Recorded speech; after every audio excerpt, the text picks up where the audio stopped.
सादात को मानना है ना तो तुम उनके अमल को तोल सकते हो, तवज्जो फरमाइए, ना ही तुम उनकी पगड़ियों को तोल सकते हो, ना ये देखो कि ये शहर के हैं, देहात के हैं, सैयद साहब अमीर हैं या गरीब हैं, अरब के हैं या अजम के हैं। नहीं, फरमाया सैयद है तो अदब करना पड़ेगा।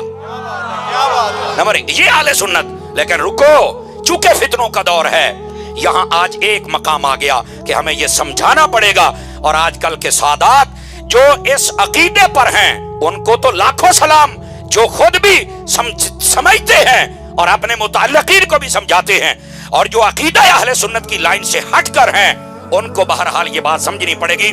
सैयद को जब मानना है, उसकी कुछ नहीं देख सकते आप, हाँ अकीदा देखना जरूरी है। अकीदे के अलावा ये नहीं हो सकता। बात कहते नहीं जी बाबा जी तो मैं कुछ नहीं कहना, तो मैं कह बाबा जी ने भावें शाह जी ने ये शरीयत दी छतरी दे थल्ले खलोणगे ते फिर ही सारे रुतबे ने। ये याद रख लो, ये है वो मकाम जहां आके हमारे लोग डंडियां मार जाते हैं।